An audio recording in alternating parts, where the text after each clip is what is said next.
강혜신의 오늘의 미국.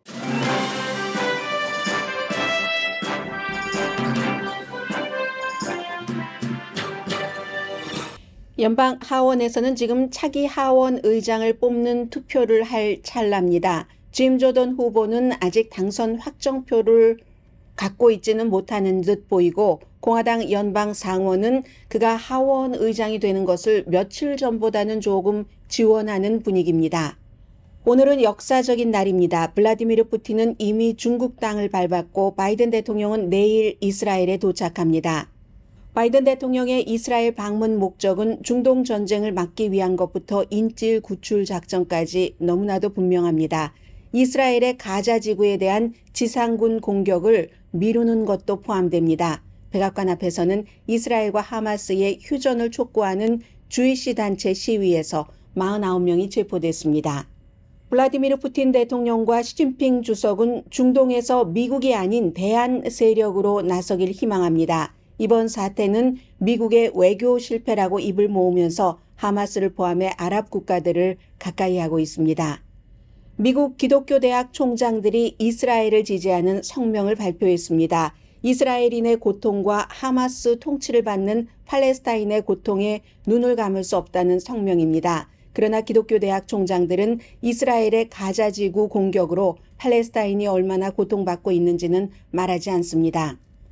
아이빌리그인 유니버시티 오브 펜실베니아는 학교가 이스라엘 하마스 전쟁에 대해 잘못 대응한다는 이유로 아주 큰 기부자와 이사를 잃었습니다.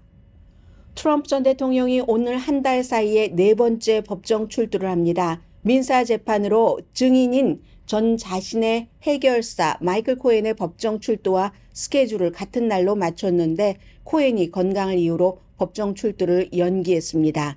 트럼프 전 대통령은 어제는 나라를 위해서라면 이 한 몸 기꺼이 감옥에 가겠다고도 말했습니다. 바이든 캠페인이 트럼프 전 대통령 소셜미디어 트루스 소셜에 조인했습니다. 첫 번째 메시지는 트럼프 지지자를 향한 전향을 환영한다입니다. 애플의 보스인 팀 쿡도 중국을 깜짝 방문했습니다. 여러분 안녕하십니까? 오늘의 미국 강혜신입니다. 지금 연방의회에서 예정됐던 시간대로 정오에 차기 하원 의장을 뽑는 투표를 하기 위해서 지금 의원들이 전부 모여 있고, 아마도 이제 짐 조던을 후보로 지지합니다 하는 이런 비슷한 연설이 있을 것도 같고요. 그리고 지난번에 스티브 스칼리스가 표를 받지 못할 것을 확인을 하고 후보에서 사임을 하고 난 이후에 짐 조던이 본인의 지금까지의 정치 이력과는 달리 단합 화합을 강조하면서 표를 받기 위해서 엄청 애를 썼습니다. 어젯밤에도 오늘 아침에도 마찬가지입니다. 그러나 지금 217표 차기 하원 의장이 될 수 있는 표를 확보했는지는 알 수 없습니다. 이건 항상 일반인들이 선거를 하고 투표를 하고 개표가 다 끝나봐야지 결과를 아는 것처럼 그렇게 됩니다. 물론 개표 중간에 217표가 나오면은 개표가 다 끝나지 않아도 이제 결과를 알 수 있지만, 네, 지금 이제 의사당의 연단에 현재의 하원 의장 대행이 등장을 했고요. 어떤 식으로 진행이 되는지 의사봉을 두드리는 것 같은데 저는 소리가 들리지 않네요. 왜 이럴까요? 늘 컴퓨터가 하루 됐다 하루 안 됐다 하네요. 지금 이제 의회에 이제 상원에도 하원에도 목회자가 있잖아요. 오늘 이제 목회자가 기도하고 하는 보통 때와 같은 일정을 하니까 다른 뉴스를 먼저 전해드리는 게 옳겠습니다. 바이든 대통령이 이스라엘 하마스 전쟁을 조금이라도 더 미국에 유리하게, 세계에 유리하게 하기 위해서 이스라엘을 방문을 합니다. 이 방문은 물론 이스라엘의 벤자민 네타냐후 총리가 초청을 해서 간 것이지만, 그 이전에 이 발표를 어제 국무장관이 했잖아요. 미국이 아니라 중동에서. 그건 다 사전 작업을 했다는 얘기입니다. 바이든이 이스라엘에 가기는 가는데 미국 대통령이 이스라엘이 전쟁을 치르고 있는 동안에 이스라엘을 방문하는 건 이번이 처음입니다. 이스라엘이 중동과 전쟁을 한두 번 치렀어야지 말이죠.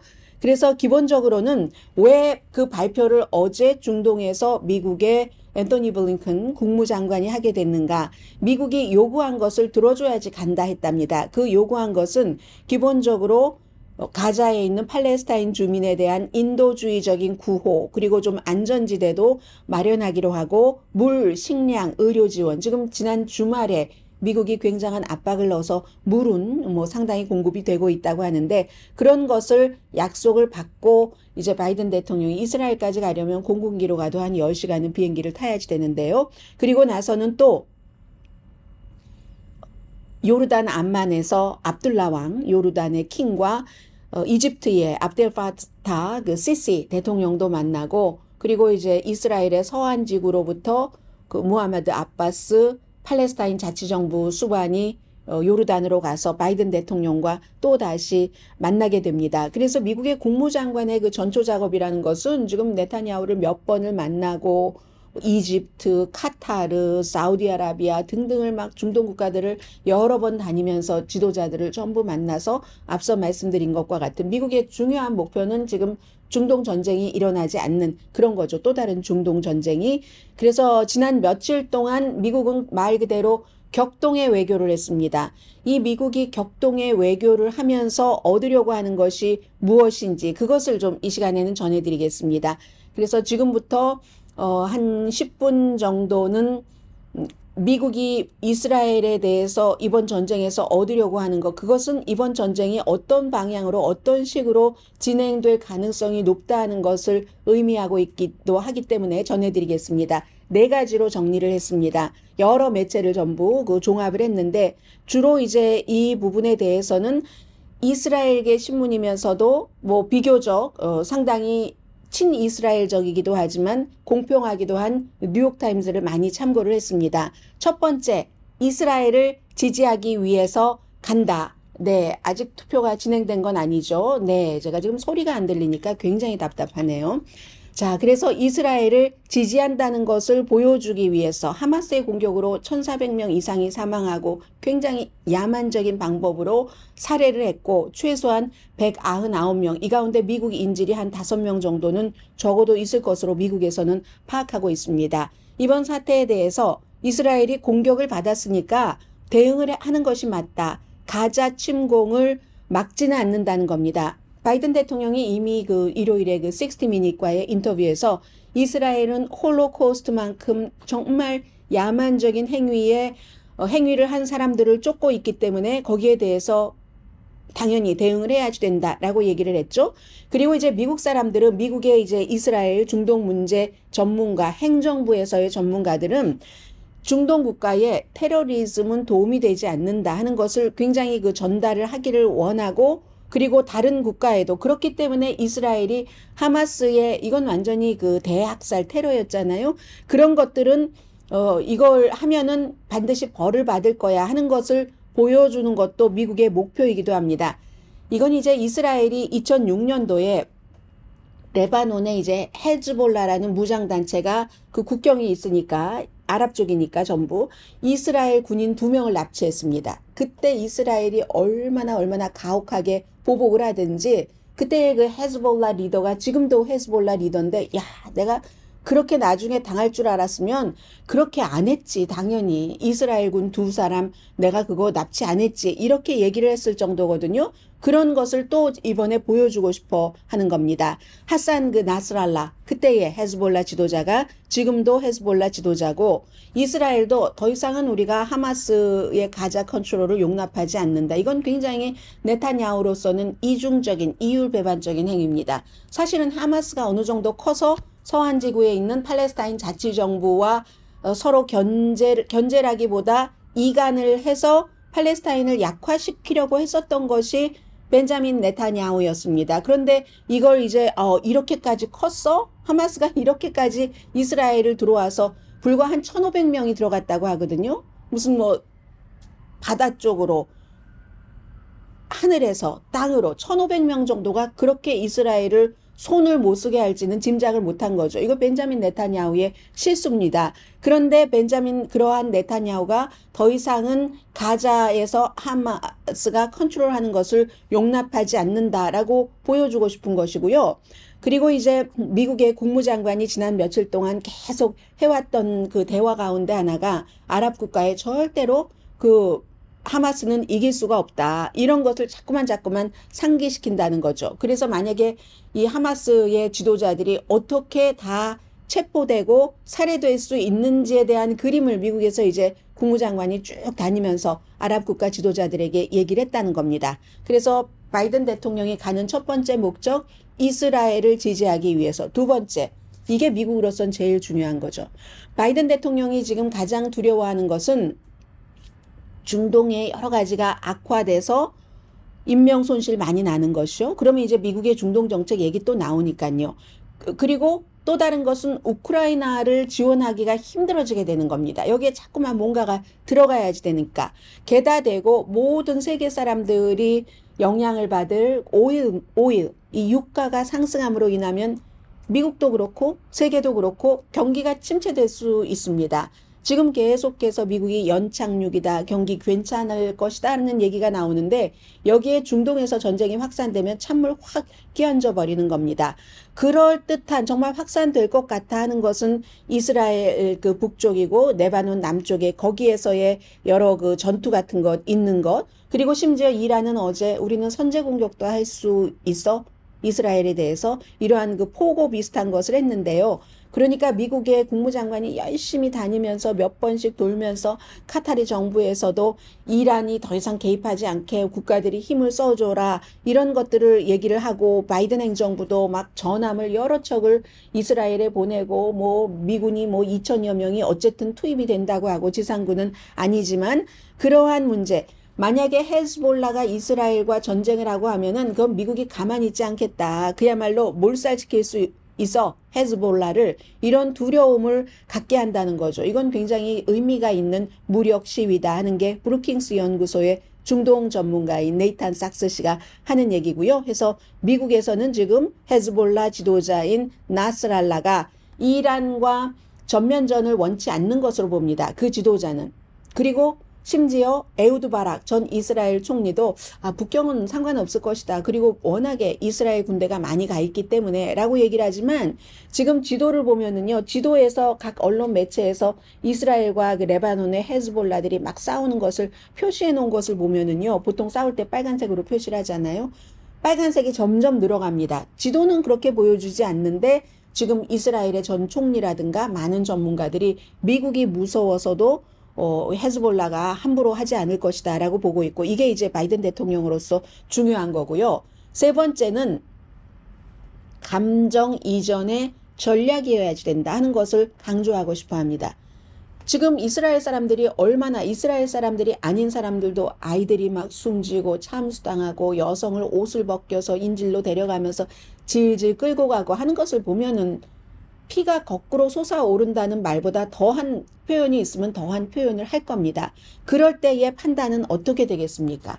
그리해서 막 가서 어찌저찌 해서 하마스를 무너뜨린다 하더라도 그 뒤엔 하마스보다 더한 괴물이 나올지 who knows, 이런 점도 있고요. 그래서 일부 이스라엘에서 좀 냉정한 사람들, 에후드 바락 같은 사람도 지상군 그 침투를 조금 침공을 늦추라고, 연기하라고 얘기를 하잖아요. 여러 가지 좀 마음도 진정되고 하는 그런 것 때문에. 그런데 이스라엘이 너무 화가 나서 그런 것을 생각할 수 있는 여유조차 없는 것 같다. 이게 네타냐후의 최고 보좌관이었던 제이콥 네이글 씨가 월스트리트저널에서 한 말입니다. 그래서 본인이 생각한 다음 행동하자 하는데, 이게 지금 이스라엘에서 거의 안 되고 있고, 그건 이제 하마스의 뜻이었던 거죠. 하마스가 모든 이 전쟁의 게임의 법칙을 다 바꿔놓은 겁니다. 이스라엘 화나라고 일부러 그런 거라는 게 모든 전문가들의, 중동을 잘 아는 전문가들의 판단입니다. 이란과 하마스가, 이스라엘이 화가 나서 가자로 가서 하마스가 한 것보다 더 심각한 그런 그 전쟁 범죄 행위가 팔레스타인의 어린아이에게 일어나고 팔레스타인의 노인들에게 일어나고 하는 것을 세계가 보게 되는 것을 하마스와 이란이 원한다는 겁니다.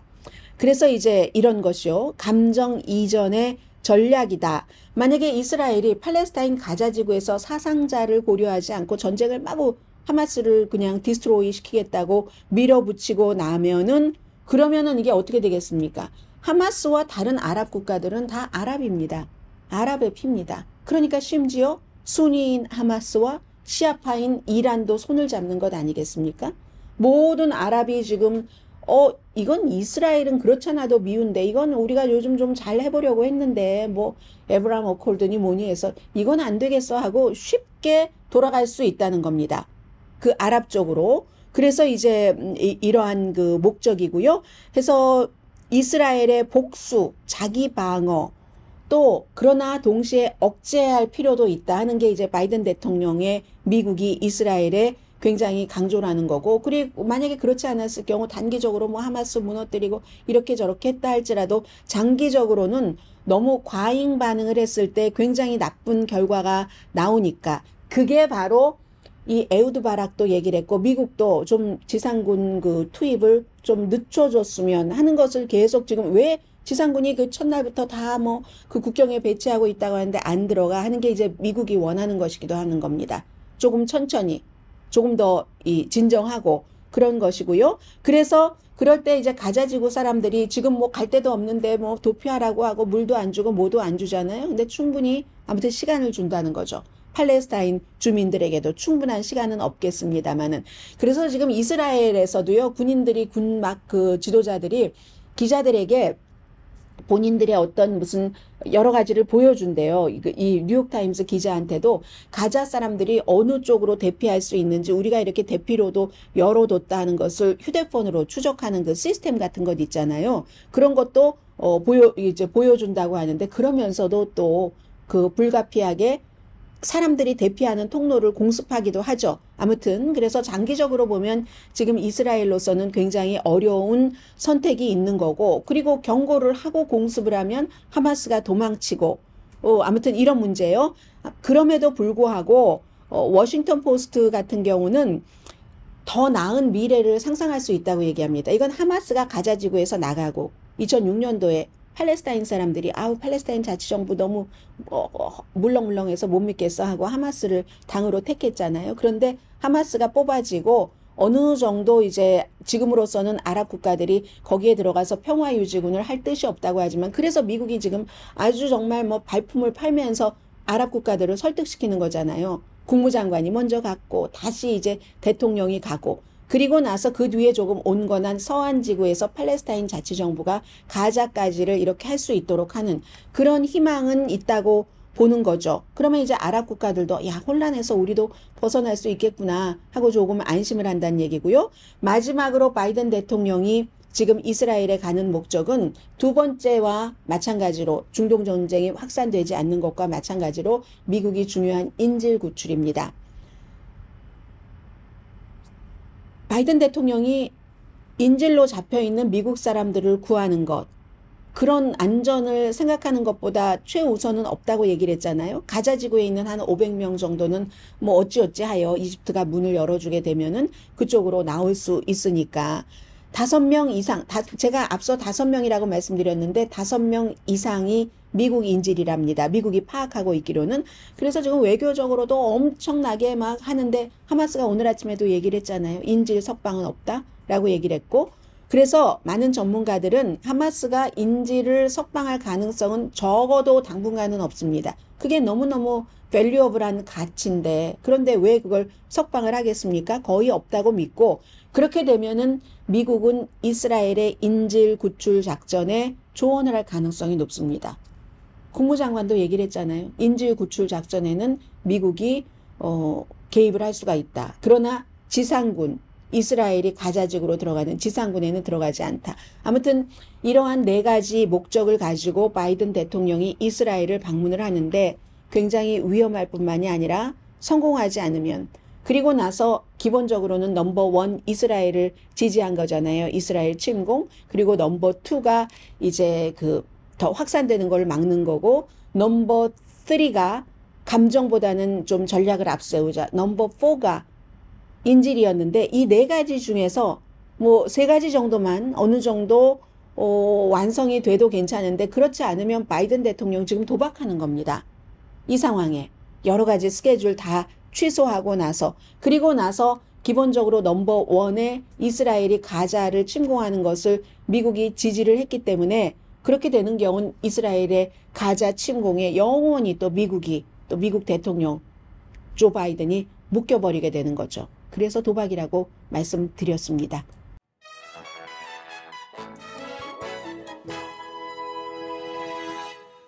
지금 의회에서 무슨 얘기가 나온 것 같네요. 잠시 뒤에 전해드립니다. 라디오 서울 방송 오늘의 미국 듣고 계십니다. 의회에 여러 절차가 있기 때문에 이제 지금 투표들이 있었고 그 투표는 차기 하원 의장을 뽑는 것을 선출을 오늘 하도록 하느냐 마느냐 이런 것까지 다 절차상의 투표가 있기 때문에요. 오늘 이제 하고 아마 오늘의 미국이 끝나고 나서 지금부터 한 30분 정도 있으면은 투표를 할 것 같습니다. 2주일째 지도부 없이 미국의 연방의회가 안 굴러가죠. 지도부가 없는데 어떻게 굴러갑니까? 그리고 상원도 하원에서 뭔가를 조율해야지 되는 것이 있으니까 하나도 법안 같은 것을 통과시키지 못하고 있습니다. 짐 조던 오하이오주가 지역구이고 프리덤 코커스를 만들었고 창업은 아니죠. 이건 뭐죠? 처음에 만든 발기인이고 그 의장, 초대 공동 의장이었습니다. 그래서 217표에 아마 거의 근접한 것 같다고 보고 있기는 해요. 그렇지만 아직 모릅니다. 그래서 이것도 참 이상한 게요. 우크라이나에 대한 지원도 하겠다라고 얘기를 했답니다. 짐 조던이. 프리덤 코커스랑 다 아니라고 했었거든요. 그리고 그 밖에 농업 법안이라든가 여러 가지 서로 다른 사안들이 있는데 본인이 이제 의장이 되고 싶으면 이 의원한테도 반대하는 의원에게 그거 해줄게 내가 의장. 여기도 그거 해줄게. 하고 케빈 맥카티 같은 경우는 해줄게 하고 해준 게 많아요. 짐 조던 같은 사람을 사법법사위원장으로 해줬으니까. 그런데도 저것 가지고는 안 돼 하고 쫓겨났잖아요. 짐 조던도 열심히 어제 그제 약속하고 다녔을 겁니다. 제일 짐 조던에게 장애는 그 온건파인데 온건파는 트럼프와 너무 가까워. 그리고 이제 자금 조달력이 너무 중요하니까 자금을 하원 의장이 많이 기금을 모아야지 본인이 선거할 때 탁 가서 돈도 주고 도와주잖아요. 그리고 또 하나는 온건파는 짐 조던 믿을 만한 사람이 못 돼. 눈구랭이야. 이렇게 얘기한 사람도 있습니다. 왜냐하면 첫 번째 투표에서 지난번에요. 스티브 스칼리스가 됐잖아요. 본인보다 표를 많이 받아서 113대 91인가 그랬었죠. 됐는데 내가 스칼리스를 강력하게 지지하겠어. 첫 번째 사람들이 제일 잘 보는 첫 번째 그 연설에서만 그렇게 얘기하고 뒤에는 흐지부지 행동을 하지 않았답니다. 본인이 되고 싶어서 이렇게 보는 사람 뭔가 음흉해라고 생각하는 사람들도 있다고 하고요. 그러나 또 그 상원에서는 너무 오랫동안 하원이 이렇게 빈 자리로 있는 것도 원치 않고 이제 짐 조던도 조금 단련이 됐고 본인이 프리덤 코커스였을 때만 그리고 사법법사위원장이었을 때만이 아니라 하원 의장이 되면 모든 것을 다뤄야지 되잖아요. 그렇기 때문에 사람은 좀 이렇게 뭐라고 하나요? 개선되기도 하고 evolving이라고 할까요?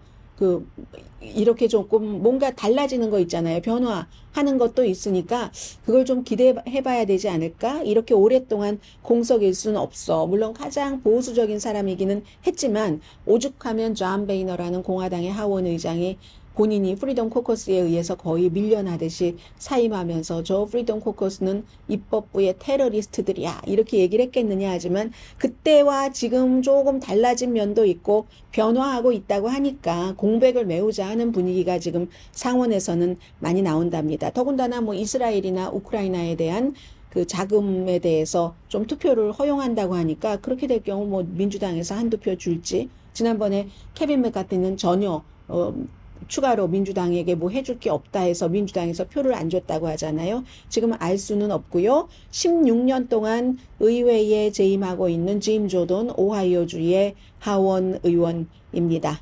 아니면은 오늘 투표로서 결정되지 않는다 하면은 패트릭 맥켄리 지금 임시 의장 있죠?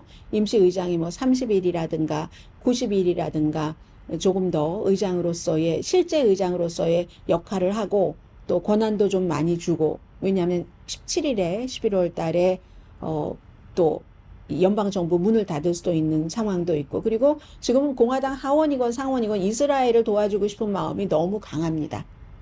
이 상태에서 하원 의장이 공석이기를 원치 않는 사람들이 너무 많기 때문에 글쎄 그러나 투표는 어떻게 될지 모르겠습니다. 이제 10시쯤 투표를 해서 처음에 217표를 다 받을 수 있을지 알 수가 없네요. 지금 이제 214대 7 반대하는 사람이 7명이면 안 되잖아요. 3명이 더 와야지 되는데 그 정도 되는 것으로 보고 있는 것 같습니다. 아무튼 뉴스 진행하면서 보겠습니다.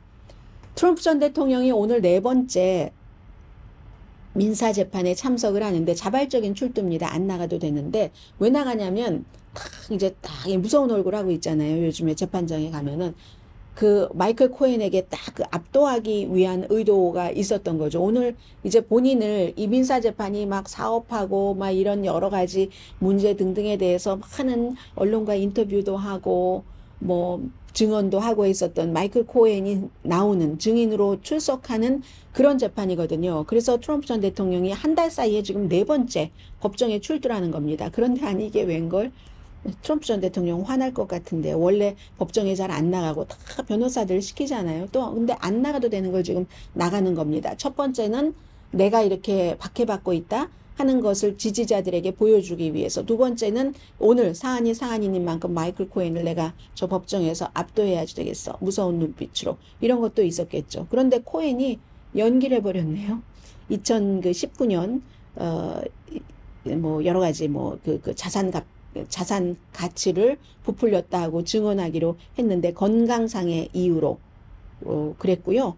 아무튼 그랬습니다. 그래서 그렇게 됐고, 어제는 이게 더 중요한 것 같은데요. 아이오와주의 유권자들에게 계속 연설을 하면서 판사, 검사, 뭐 잠재적인 증인, 법원의 스텝 등등을 반복적으로 공격했습니다. 공격해서 뭐 또 워싱턴의 판사가 개그 오더, 입 다물어야지 된다는 오더를 내렸잖아요. 그 개그 오더 내린 것에 대해서도 또 이거 나를 말을 못하게 표현의 자유를 위배하네 뭐하네 하면서 차라리 그 명령을 따르지 않고 난 감옥에 갈 거야 라고 얘기를 하면서, 그 판사가 나한테 한 말이 완전히 위헌이고 그 판사는 나를 좋아하지 않고 하다가 하는 말이 이런 말입니다. 내가 우리나라를 이기게 하고 승리하게 하고 그리고 다시 미국이 민주주의 국가가 되게 하기 위해서는 감옥에도 갈 용기가 있다. 막 이런 얘기를 하는 거예요. 계속 이제 본인은 피해자다. 뭐 마녀 사냥 당한 거다. 이런 얘기를 하는 겁니다. 하도 소셜미디어나 이렇게 어제처럼 연설을 할 때나 본인의 사건을 심의하는 판사, 검사, 뭐 증인을 다 윽박지르고 그 사람들 신변 위험하고 하게 하니까, 그래서 지금 법조인들 가운데서 상당수의 사람들이 경호를 요청을 해서 경호하거든요. 그 비용은 또 다 누가 됩니까? 국민의 돈이잖아요. 트럼프 전 대통령의 그 입 때문에 그렇게 지금 되고 있습니다. 아무튼 91건의 중범죄 혐의로 4가지 형사 재판 시작이 된 것도 있고 아닌 것도 있고, 뭐 정부를 사기쳤다, 공식 절차를 방해했다, 음모 뭐 등등으로 선거 개입에 대해서도 연루가 되는 그런 케이스입니다. 자, 잠시 뒤에 좀 경제적인 뉴스와 함께 여러 가지 전해드릴까요? 네, 잠시 뒤에 뵙겠습니다. 저 텔레비전도 좀 모니터 해야지 되고요. 라디오 서울 방송 오늘의 미국 듣고 계십니다. 돈 말씀을 드려야지 되는데 오늘 돈 뉴스가 그다지 없네요. 그렇지만 이 뉴스는 있네요. 애플의 보스인 팀 쿡이 중국을 방문을 했습니다. 블라디미르 푸틴의 방문에 대해서는 뒤에 좀 말씀을 드리겠고요. 청도시에서, 요즘은 게이머들이잖아요. 전부 게이머들을 그냥 이 팀 쿡 주변에 확 모여들어서 정말로 낙관적인 분위기이기는 했죠. 그런데 이 아이폰 수요는 좀 부족하잖아요. 중국 내에서도 그렇고 해서 팀 쿡이 올해 2번이나 중국을 방문을 했습니다. 그래서 애플이 뭐 제조를 하는 데는 뭐 핵심적인 곳이잖아요. 아직 요즘에 인도 같은 곳으로 많이 옮긴다고 할지라도.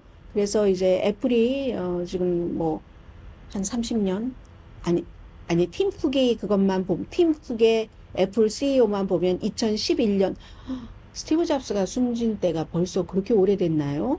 그 정도이고, 그리고 사실은 그 중국에서의 제조업 같은 것을 설계한 사람이라고도 할 수 있죠. 이 팀 쿡이. 그런데 지난 몇 년 동안 너무 우여곡절을 겪는데, 이 우여곡절이 그냥 기업 애플과 중국의 문제가 아니라 이건 완전히 지정학적인 미국과 중국과의 관계 때문에, 게다 대고 이제 코비드 있었죠 해서 여러 가지 너무 오래되고 아니 기간이 오래되는 동안에 어려움이 생기고 그 사이에 중국이 처음에는 뭐 이런 것들 다 받아서 하고 하다가 중국은 자체 개발들을 하잖아요. 전기 자동차도 마찬가지로 이제는 중국 전기 자동차가 중국 내뿐만이 아니라 이제 해외 시장까지 막 석권하는 시대가 되고 있는데 첨단 기술이 다 그렇습니다. 그래서 지금 아이폰 같은 경우도 마찬가지로 그렇고요. 그리고 또 중국의 그 대기업인 그 바이두가 어니의 그 AI 인공지능 모델의 최신 버전을 만들었잖아요. 어니 그 4.0죠. 4죠. 이 오픈 AI의 그 GPT-4와 좀 일치한다고 얘기들을 하는데 그래서 이 중국의 인공지능이 뭐 무협 소설도 쓰고 광고 포스터, 비디오도 만들고 이러한 것들. 그러니까 이제 애플도 여러 가지 판이 중국에서 그동안 막 많이 팔기도 하고 제조하기도 했지만 어려움을 겪는다는 겁니다. 그런데요, 이 중국에서 만든 어니 그 인공 모델에 뭐 예를 들어서 천안문 그 사태의 날짜를 묻는다던가 아니면 이제 뭐 중국에서 가두고 있는 뭐 중국 정부에 좋지 않다 해서 그런 인사에 대해서 이름 이런 얘기를 하면요 중국의 인공지능 중국권 인공지능조차도 믿을 수가 없습니다. 인공지능조차도 공평하지가 않습니다. 그러면은 그 인공지능이 답이 이렇대요. 우리 다른 얘기 하자고 다른 let's talk about something else 하자고 이렇게 얘기를 한다고 하거든요. 그럼에도 불구하고 아무튼 값싸고 양 속도 이런 것 때문에 이제 애플의 팀 쿡도 뭔가를 이제 다지기 위해서 올해 중국을 2번이나 갔습니다. 그리고 이 내용은 악시오스만 보도를 했는데요. 미국 대학교에서 이제 서서히 일어나고 있는 것이고 아마 이스라엘의 가자 침공이 시작되면 이게 더 불이 붙을 수도 있겠죠. 미국 대학교의 다종교 연합, 이름은 꼭 이렇게 지어요. 다종교 연합이라고 이름은 지어놓고 기독교 연합입니다. 이스라엘을 지지하고 하마스에 반대하는 공개 성명을 발표를 했습니다. 하마스의 잔인함과 비인도적인 행위에 경악하고 혐오감을 느낀다. 뭐 다 느끼는 겁니다. 어린아이를 또 민간인을 살해하고 여성을 강간하고 노인을 인질로 삼는 건 이건 정치적인 이견도 아니고 증오와 테러다. 그런데 모든 대학의 기본은 진리 추구고 도덕적인 명료함이 이때는 요구가 된다. 그런 때 하마스도 이불이다. 아이시스와 똑같다라고 얘기를 합니다. 그러면서 이스라엘 또 가자 지구에서 하마스의 잔혹한 통치로 고통받는 뭐 팔레스타인이요. 또 도덕적인 양심을 가진 모든 사람들과 우리 이 미국 대학교의 다종교 연합이 함께 섰습니다 하고 성명을 발표했거든요. 그 성명서에 서명한 사람들 보면은 당연히 이스라엘 대학교 있고요. 예시바 유니버시티, 카톨릭 대학교죠. 유니버시티 오브 노트홀댐. 노트홀댐이 지금 아이비리그 안 나오고 연방 대법관 돼서 굉장히 신선했었던 에미 코니 베렛이 나온 학교죠. 그리고 이제 뭐 딜라드 유니버시티라든가 아니면 뭐 베일러도 기독교잖아요. 또 뉴욕에 있는 그 기독교계의 시립 대학들 이런 대학교의 총장들이 전부 이 뭐 홀로코스트 이후에 유대 민족에 대한 가장 큰 잔혹한 행위다 하면서 이거 뭔가 이스라엘 군사적인 대응도 지지하고 하는 성명을 냈고요. 그리고 여러분 이분 기억하세요. 존 헌츠먼이라고 존 헌츠먼이라고 유타의 전 주지사였고 이 사람은 공화당인데 어떻게 된 게 공화당 행정부에서도 민주당 행정부에서도 전부 대사도 하고 있거든요. 싱가포르 대사. 그리고 중국 대사를 했을 때가 오바마 때였거든요. 대선에도 나왔습니다. 대통령 선거 예비선거에서 너무너무 부자예요. 부잣집 아들이에요. 원래부터 레드우드에서부터 뭐 맥도널드에 뭐 무슨 포장용기 같은 거를 예전부터 납품했다고 하던가요. 아버지가. 그래서 아버지 때부터 억만장자였는데 본인이 공화당의 예비선거 후보로 나왔을 때 막 오토바이 타고 다니면서 선거 유세했잖아요. 또 잘생겼어요. 딸들도 너무 예쁘잖아요. 딸들도 나와서 그 당시는 벌써 오래전이기 때문에 막 후보들의 딸들이 이렇게 언론에 비치고 하는 건 없었는데 이 가족은 그냥 확 나와서 하고 했었던 그 존 헌츠먼이 주이시는 아닙니다. 주이시는 아닌데 오히려 이제 뭐 할아버지가 몰몬하고 연관이 있는 것 같아요. 유타의 주지사였고 그런데 주이시는 아닌데 이 3대가 유펜 졸업이에요. 유니버시티 오브 펜실베니아 아이빌리그. 여기에 엄청나게 돈을 줬습니다. 이 유펜에도 가면은 뭐 헌츠먼 재단의 이름이 빌딩에 붙어 있고 하잖아요. 그런데 이번에 유니버시티 오브 펜실베니아에서 이 하마스와 이스라엘의 전쟁에서 학교의 태도가 틀렸다. 이래서 지금부터는 학교에 기부하지 않겠다라고 선언을 했습니다. 하마스는 악인데 그래서 그 악에 대한 유일한 대응은 노골적인 비난이어야지 되는데 학교가 침묵하는 건 이건 이 학교 내가 지금까지 다니고 뭐 우리 아버지도 다니고 뭐 했었던 것 중에서 최저점이다. 침묵하는 건 반유대주의다. 이거 하마스를 마구 비난하고 뭐 하고 이스라엘을 마구 지지하고 이러지 않으면 그러지 않고 침묵하면은 그게 반유대주의랍니다. 존 헌츠만 굉장히 공화당이지만 뭐 융통성도 있고 한 사람인데 이런 이슈 이스라엘 이슈에는 이렇게 사람들이 냉혹합니다. 특히 기업인들이 많이 그렇죠. 그리고 반유대주의는 증오다. 어떻게 대학이라는 고등교육 기관이 이런 것을 방지하기 위해서 만들어진 건데 이럴 수가 있는가 하면서 우리는 더 이상 체크북을 쓰지 않겠습니다. 3대에 걸친 우리의 자랑스러운 기부는 여기서 끝이고요. 내 형제 자매도 다 마찬가지인 생각을 합니다. 라고 얘기를 합니다.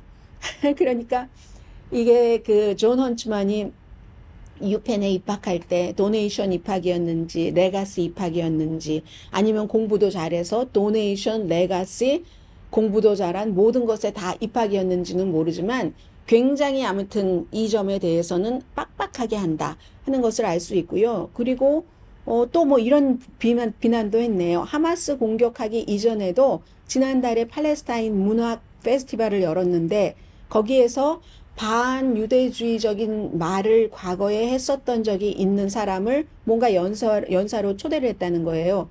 그때도 유펜이 그 성명을 발표를 했죠. 우리 대학은 반유대주의 가치 이런 것을 존중하는 그런 학교가 아니다. 반유대주의 가치에 대해선 맹렬하게 비난하는 학교다라고 그때도 막 돈 주는 사람들이 하도 난리 치니까 설설 겼습니다. 유펜이. 아무튼 그렇게 됐고 그리고 이 존 헌츠만 말고 또 다른 사람도 어제 이사회가 난리가 났었대요. 유펜 이사회가 3시간 동안 막 격렬하게 얘기하고 하다가 또 다른 이사도 나 더 이상은 이 학교에서 이사 안 할래 하고 이렇게 그 사임을 했다는 얘기가 나오고 있습니다. 그런데 이런 사람들은 대체적으로 아주 부자 대학교를 졸업을 하고 부모 때부터 대대로 뭐 그렇게 하고 그리고 나서 그 이후에 열심히 학교에 기부를 하죠. 그런 사람들은 많은 것을 누린 사람이고 이 세상에 많은 것들을 보고 다니고 즐기고 하는 사람들입니다. 돈하고는 뭐 걱정이 없는 사람이고. 그런데 중요한 건 여기서 팔레스타인계 학생들이 있잖아요. 유니버시티 오브 펜실베니아에서 그 학생들에 대한 배려의 그 말이라든가 마음이라든가 아예 그런 걸 할 생각이 없는 것처럼 보이거든요. 그래서 굉장히 평소에는 융통성이 있는 것 같이 보이는 사람도 이상하게 그 이 유대계 문제만 나오면은 주의시던 아니던 굉장히 좀 편협하다는 단어를 써도 될 정도로 빡빡하다. 협상의 여지가 없다. 이런 것들이 느껴집니다.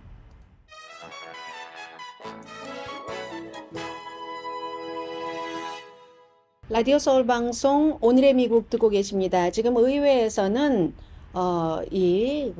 후보 하원 의장 후보에 대해서 지금 그 후보를 지명하는 그런 그 연설을 하고 있습니다. 그래서 방금 전에는 공화당의 앨리스 스테파닉 그 뉴욕이 지역구이고 리스 체니를 쫓아내고 이제 그 자리에 올라간 그 트럼프와의 동맹이기도 하죠. 해서 짐 조던을 하원 의장으로 이렇게 우리가 추천합니다 하고 노미네이트 하는 그런 연설을 했고 지금은 이제 민주당의 그 코커스 체어맨인 피트 아길라가 하킴 제프리스를 민주당에서 이제 하원 의장으로 추천합니다 하는 연설을 하고 있습니다. 이 연설이 끝나면 이제 바로 투표에 들어갑니다. 민주당이 하원 의장이 될 확률은 없고 짐 조던은 조금 이제 아직까지 뭐 확실하지 않은 것 같고 지금 그런 분위기고요. 제가 좀 전에 그 경제 뉴스가 없다고 말씀드렸는데 없는 게 아니라 제가 놓친 거죠. 말을 그렇게 하면 안 됐는데요. 자, 지난달에 소매 판매가 7%가 증가했는데 이게 전문가들 예상보다 많답니다. 0.2%였거든요. 전문가 얼마나 많습니까? 그리고 게다 대고 8월 달에 소매 판매도 0.6% 증가해서 0.8% 증가로 또 수정이 됐거든요. 그러니까 이건 얼마나 미국의 경제가 탄력이 있는가, 그 소비자의 수요에 있어서 그런 것들을 나타내는 거죠. 레스토랑, 술집도 0.9%가 증가했고 인터넷에서 물건을 산 것도 1.1% 증가했습니다. 아무튼 그리하여 소비 지출이 이제 미국 경제의 3분의 2, 70%를 차지하고 있기 때문에 경기 침체를 막는 데 도움이 된다. 그런데 만약에 여기서 이스라엘과 하마스의 전쟁이 이상하게 소용돌이 속으로 들어가고 오일값 엄청 오르고 하면 이것도 다 물거품이 된다. 미국이 미국만 잘한다고 경제가 좋아지는 것도 아니다 하는 것을 다시 한번 확인하는 요즘이고요. 푸틴이 중국에 도착을 했거든요. 시진핑 만나기 위해서. 중국에서는 1대1로 그 중국의 그 과거의 실크로드 그 계획이 이제 10년이 됐답니다. 그걸 이제 축하하기 위해서 블라디미르 푸틴만 간 게 아니라 뭐 탈레반도 갔고요. 뭐 하마스도 푸틴과 하마스도 친하고 하마스와 중국도 친합니다. 그러니까 다 지금 중국 그 축하식에 모인 건데 뭐 경제 전문가 돈만 따지는 사람들이 이건 도박이다. 1조 달러를 썼다고 하니까 그렇게 얘기를 하고는 있지만 헝가리 총리 그러니까 대체적으로 조금 독재자라든가 이런 사람들이 이제 많이 갔어요. 경제적으로는 큰 승리가 없어도 외교적으로는 승리라고 봅니다. 경제적으로 지금 이렇다 할 게 나오지 않았지만 중국이 이제 뭐 꼭 철로라든가 고속도로뿐만이 아니라 소프트 파워 같은 것을 요즘 많이 하고 있잖아요. 그래서 이제 만약에 뭐 장학금도 어디에 주고 학교에 무슨 기금도 주고 문화교류 프로그램 같은 것 이런 데 돈을 많이 넣어서 특히 남반구에서는 이제 중국의 예전에는 무조건 안 봐 하다가 지금은 중국의 얘기도 조금 들어볼까 하는 이런 생각을 하는 국가와 그런 생각을 하는 국민들이 좀 많아지는 거죠. 아르헨티나라든가 멕시코 또 무슨 뭐 남아프리카 공화국, 케냐, 나이지리아 등등 이런 국가들이 중국에 대해서 조금 좋은 방향으로 가고 있고 중도 쪽으로 방향을 좀 예전에는 하다가 좀 이렇게 간다고 할까요? 그리고 중국도 특히 이제 아랍 국가에 좀 환심도 사고 중국이 미국의 대안이 될 수 있어. 너희들 중국이랑 해봤자 맨 이스라엘만 지지하고 이스라엘만 싸고 돌고 뭐 좋은 거 있었어? 없잖아. 늘 그리고 그 미국의 군사력 때문에 벌벌 떨어야지 되잖아. 우리 쪽도 좀 보시지. 이런 것들이 조금씩 설득이 돼가고 있다는 겁니다. 대안적 세계 질서. 마찬가지인 겁니다. 블라디미르 푸틴도 똑같이 그런 거. 그래서 중국의 외교부도 이스라엘 하마스 전쟁에서 민간인에 대한 폭격은 비난했지만 하마스라는 이름을 얘기를 하진 않았습니다. 그리고 이번에 바뀌었죠. 이스라엘이 우리 쪽에 좀 가까워지려고 하는 것 같은데 아니구나. 이스라엘은 미국과는 뗄 수 없는 나라구나. 이런 것을 안 것이고 블라디미르 푸틴으로서는 지금 전범이라서 다른 나라에 가면 그 나라에서 체포할 수도 있잖아요. 해서 지난번에 무슨 아프리카 이쪽도 안 갔는데 중국은 절대로 체포하지 않을 거니까 아무튼 중국에 갔다.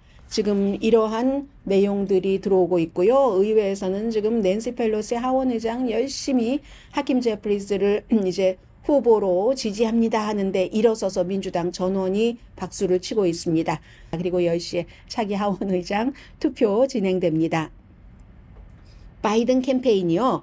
그 트루스 소셜 하면 트럼프 것이잖아요.